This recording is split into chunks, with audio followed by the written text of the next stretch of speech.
Shalom Ibu Bapak, sahabat Terang Hidup yang berbahagia yang diberkati Tuhan Yesus. Saya bersyukur karena hari ini Tuhan begitu baik memberi kita kesehatan, kekuatan, hikmat untuk menjalani hari kita di saat-saat COVID masih tetap berlangsung. Memang di mana-mana dikatakan sudah boleh melepaskan masker, tapi untuk kebaikan kita ya saya anjurkan tetap pakai aja. Daripada ada risiko di balik itu kita tidak bisa prediksi, pakai aja. Saya sendiri pakai masker. Ya, tema saya hari ini adalah bahaya kesepian dalam pernikahan. Bahaya kesepian dalam pernikahan. Ini studi kasus juga. Saya baca 2 ayat dari 1 Raja 19 ayat 3 dan 4 firman Tuhan saya baca. Maka takutlah ia ini Elia, lalu bangkit dan pergi menyelamatkan nyawanya. Setelah sampai ke Berseba yang termasuk wilayah Yehuda, ia meninggalkan bujangnya di sana. Tetapi ia sendiri masuk ke padang gurun sehari perjalanan jauhnya. Lalu duduk di bawah sebuah pohon arar. Kemudian ia ingin mati, katanya, cukuplah itu. Sekarang ya Tuhan, ambillah nyawaku sebab aku ini tidak lebih baik daripada nenek moyangku. Nah, ini dialami oleh Elia. Nah, ketika ada ancaman dari Jezebel, istri Raja Ahab, dan karena kelelahannya dalam perjumpaannya pertempuran dengan imam-imam Baal di Gunung Karmel, dia begitu takut lalu pergi melarikan diri menyelamatkan nyawanya. Nah, di bagian dari ayat ketiga akhir dia mengatakan begini. Ia meninggalkan bujangnya di sana, tetapi ia sendiri masuk ke padang gurun sehari perjalanan jauhnya. Tetapi ia sendiri masuk ke padang gurun. Jadi Elia di saat yang paling sulit hidupnya dia lari karena ketakutan, karena kelelahan menghadapi imam-imam Baal pers 50 di Karmel. Dia melarikan diri dan dia mengalami satu kesepian yang luar biasa. Nah, dalam rumah tangga ada banyak sekali yang membuat kita kesepian. Ya, salah satunya adalah kesibukan. Orang yang begitu sibuk, mereka tidak punya waktu untuk banyak berkomunikasi. Tidak punya waktu untuk duduk bersama seperti dulu minum kopi. Bicara juga formalitas dan sekedarnya. Tidak ada romantisme, tidak ada sentuhan. Dulu sentuhannya kaya sekali, bahasa verbalnya sedikit. Sekarang sentuhan gak ada, bahasa verbal pun formal dan sedikit sekali. Sehingga masing-masing merasa kesepian. Seringkali kalau salah satu atau apalagi dua-dua sibuk di luar rumah, anak-anak juga bisa mengalami kesepian. Mereka punya orang tua tapi mereka tidak merasakan kehadiran orang tua di hidup mereka, atau sebaliknya, istri tidak merasakan kehadiran pasangan dalam hidupnya suaminya. Suami juga merasa sama, tidak merasakan kehadiran istri dalam dirinya sebab istrinya juga sibuk, atau sebaliknya. Nah, kesibukan seringkali, prioritas seringkali yang salah membuat kita begitu kesepian. Apalagi kalau kita punya berbagai situasi yang membuat kita sulit terbuka pada orang, atau kita gak punya teman yang baik yang bisa kita berbagi atau sharing, makin sepilah kita. Dan ada bahaya di balik kesepian seperti itu. Bahaya kesepian ini yang kedua. Apa bahayanya? Ya, Elia di sini kita lihat menjadi stres. Elia di sini kemudian membandingkan dirinya orang lain. Aku tidak lebih baik daripada nenek moyangku. Dampak dari kesepian itu bisa membuat orang kemudian menjadi hambar. Hubungannya hambar. Menjadi dingin, hubungannya dingin. Dan beberapa orang malah berselingkuh. Mencari kehangatan di luar karena nggak ada kehangatan dengan pasangannya. Beberapa orang kemudian justru memilih untuk bercerai karena sudah tidak nyaman hidup ini. Dia ada atau tidak merasakan semacam greget kayak dulu waktu pacaran. Seperti ada semacam magnet, nggak ada lagi, Pak. Kalau pegangan tangan juga ya sama-sama dingin. Nggak ada lagi daya yang membuat mereka saling tertarik. Jadi power yang dulu negatif positif kalau ketemu tuh nggak ada lagi.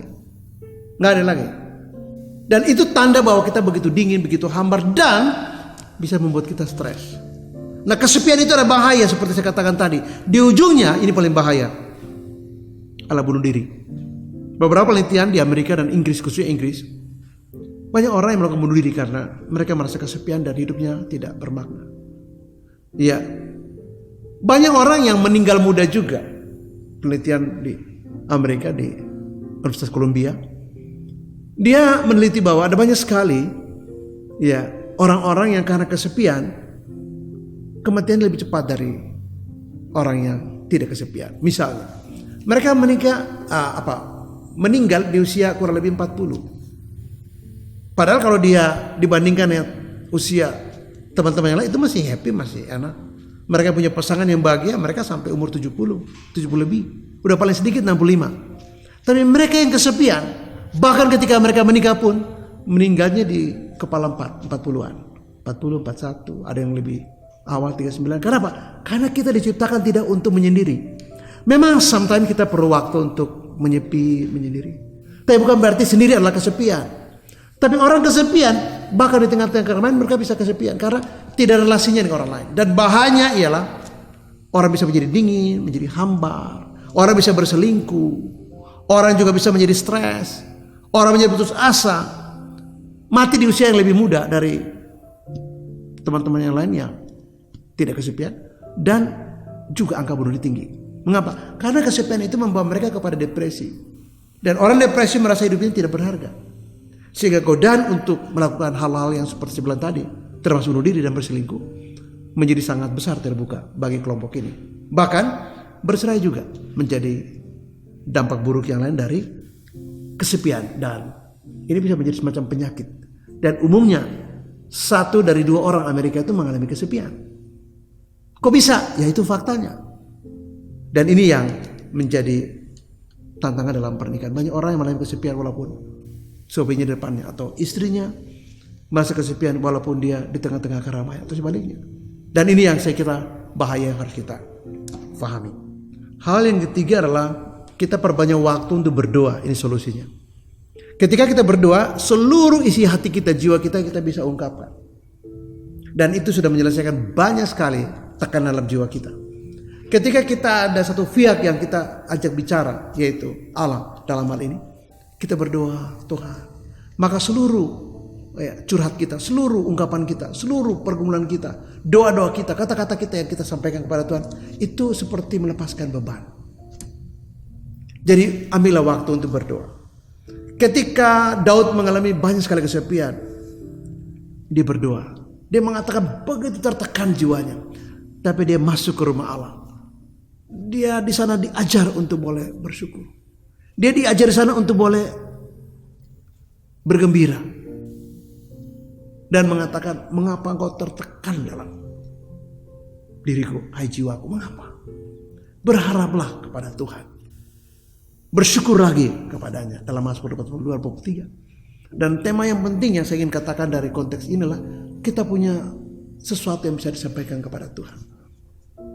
Ada sesuatu yang kita bisa ungkapkan kepada, dan itu membuat kita lega. Psikologi orang yang berdoa ialah dia mengalami seperti pelepasan. Semua beban itu dilepaskan. Ya, kita angkat pujian, kita menyembah Tuhan. Kita menyerahkan semua, Tuhan, tolong Tuhan. Hanya Engkaulah Tuhan, sumber pertolongan saya. Saya tidak mampu sendiri Tuhan, tapi Engkau sanggup Tuhan. Bawa saya masuk dalam rancangan-Mu. Tuhan tolong ubah semua ini menjadi berkat buat saya. Ubah ini menjadi satu anak tangga buat saya naik kelas dan makin bertumbuh dewasa dalam Tuhan. Tuhan bawa saya untuk memahami, bawa saya untuk mengerti rencana-Mu di balik ini semua. Tuhan ingatkan saya bagaimana saya memaknai semua kenyataan ini. Saya begitu sepi, tapi saya tahu saya tidak sendiri. Saya begitu sendiri, tapi saya tidak sepi karena Engkau ada bersama dengan kami. Waktu Musa mengalami tekanan batin, karena dia harus pergi ke Mesir, Tuhan katakan, aku menyertai kamu. Dan Musa klaim itu betul, Tuhan, hanya penyertaan-Mu Tuhan adalah kekuatan buat saya. Dia memimpin 2 juta orang, tapi di atas segalanya dia butuhkan satu penyertaan ilahi yang menolong dia. Nah, kesepian itu karena kita tidak punya teman bicara. Kesepian itu karena kita tidak punya ruang untuk bicara. Atau kalau kita bicara pun orang gak perlu dengan kita. Tapi ketika kita berdoa, maka doa kita didengar oleh Tuhan. Ketika kita curhat, maka kita bisa meletakkan semua kepedihan kita kepada Tuhan. Dan ketika kita melakukan itu, kita memuji Tuhan, maka roh kita terangkat. Hati kita itu dijamah, dibaharui. Sehingga kita tahu bahwa sekalipun kita sendiri, kita tidak kesepian. Karena Yesus berjanji, aku menyertai kamu senantiasa sampai kepada akhir zaman. Berdoalah supaya kita bisa ungkapkan semuanya kepada Tuhan, dan doa itu menegakkan. Hal yang keempat, saya baca satu ayat dari Ibrani 10 ayat 25, firman Tuhan. Janganlah kita menjauhkan diri dari pertemuan-pertemuan ibadah kita, seperti dibiasakan oleh beberapa orang. Tapi marilah kita saling menasihati dan semakin giat melakukannya menjelang hari Tuhan yang mendekat. Yang keempat ialah mari kita membangun sebuah fellowship dengan saudara-saudara seiman. Jangan kita berjauhan. Mengapa? Ketika kita punya fellowship yang baik, maka seperti ibadah misalnya, kita bisa saling menasihati, kita bisa saling mendukung. Ayat yang ke-24 dikatakan mari kita saling memperhatikan, supaya kita saling mendorong dalam kasih, dalam pekerjaan baik. Nah, jemaat mula-mula itu contoh yang baik tentang hal ini. Mereka selalu bersehati, mereka selalu bersekutu dan berkumpul. Mereka selalu berdoa, bertekun dalam pengajaran para rasul, dan mereka selalu bergilir di rumah mereka memecahkan roti bersama. Dan ini gambaran dari fellowship yang saya inginkan untuk kita pahami dalam mengatasi kesepian. Ketika kita punya satu wadah di mana kita berkumpul, di mana kita punya kelompok kecil untuk selalu kita belajar firman Tuhan, maka kita bisa berbagi suka duka. Kita bisa punya teman untuk saling bercerita. Kita punya teman untuk saling menasihati. Kita punya teman untuk saling mendoakan, mendukung, mendorong dalam kasih dan pekerjaan baik. Sehingga kita tidak merasa sendiri. Ada orang-orang dekat kita, di kelompok itu, di jemaat lokal itu, untuk menolong kita, memperhatikan kita, untuk mendorong kita, untuk mendoakan kita, untuk memberkati kita. Dan banyak sekali kita bisa dapatkan dalam fellowship seperti itu. Dan kita juga melakukan yang sama. Nah, ketika kita mendoakan orang, lihat, kita pasti lega. Coba aja. Saya bilang kepada seorang ibu, dia begitu stres. Saya bilang, ibu, mau nggak ibu ikuti apa yang saya nasihati? Ibu bukan cuma berdoa buat diri ibu, tapi ibu coba setiap hari doakan 2 saja masalah bangsa. Misalnya, berdoa sekarang untuk Jokowi dalam hal ini menangani begitu banyak dampak dari radikalisme. Juga berdoa supaya COVID ini bisa ditangani dengan baik. Itu aja. 2, 1 hari 2. Besok berdoa juga untuk yang lain, untuk kesulitan minyak goreng, dan berdoa supaya semuanya aman-aman dan damai. Nah, kemudian ketika kita mulai berdoa, kita lihat, kita rasakan, kita lega. Coba aja. Dalam fellowship itulah kita bisa saling mendoakan, mendorong, memperhatikan, saling mengasihi. Seperti potret jemaat mula-mula. Sehingga kesepian itu tidak menggerogoti kita. Dan bahayanya seperti saya katakan tadi, itu tidak baik buat kita. Tapi ketika kita punya fellowship, kita tahu bahwa kita punya saudara-saudara yang mengasihi Tuhan, yang bisa saya percaya, yang selalu mengasihi. Dan kita bisa saling berbagi cerita, berbagi kisah pergumulan, saling mendoakan, mendorong, dan memperhatikan satu dengan lain. Sehingga kita merasa sangat tertolong dalam konteks itu. Jadi gereja ketika punya fellowship yang disebut dengan koinonia, maka koinonia itu akan membuat kita menjadi kuat. Ya, seperti kata firman Tuhan, ya, sesuatu yang bersama itu akan lebih kuat. Karena mereka saling mendukung, saling mendukung, saling mempersatukan. Sehingga dalam kesatuan itu terjadi sebuah kekuatan yang luar biasa. Hal yang terakhir menutup renungan saya mengatakan begini. Beberapa orang karena kurang harga diri, self esteemnya rendah, mereka tidak bisa terbuka. Beberapa orang terlalu malu untuk terbuka. Beberapa orang merasa bahwa karena saya terbuka, orang lain bicarain keterbukaan saya kepada orang lain lagi, sehingga masalah saya yang privasi jadi masalah umum, jadi konsumsi publik, dan saya takut untuk terbuka. Saya katakan bahwa Anda berharga dan saya juga. Anda adalah orang yang berarti karena Yesus sudah mati buat Anda. Anda orang yang tidak pernah sendiri walaupun Anda sendiri, Yesus bersama dengan Anda. Anda orang yang bermakna karena harga diri Anda tidak letakkan pada apa yang Anda alami selama ini, tapi pada karya Kristus dalam hidup Anda, yaitu Dia menyelamatkan Anda. Saya mengatakan kepada kita bahwa lihatlah jalan keluar. Doa itu jalan keluar terbaik. Membangun fellowship itu jalan keluar terbaik. Belajar untuk menjadi orang produktif dalam pekerjaan dan pelayanan itu menjadi jalan keluar yang terbaik. Untuk mengatasi kesendirian, mengatasi kesepian atau krisis karena kesepian. Terus memberkati. Shalom.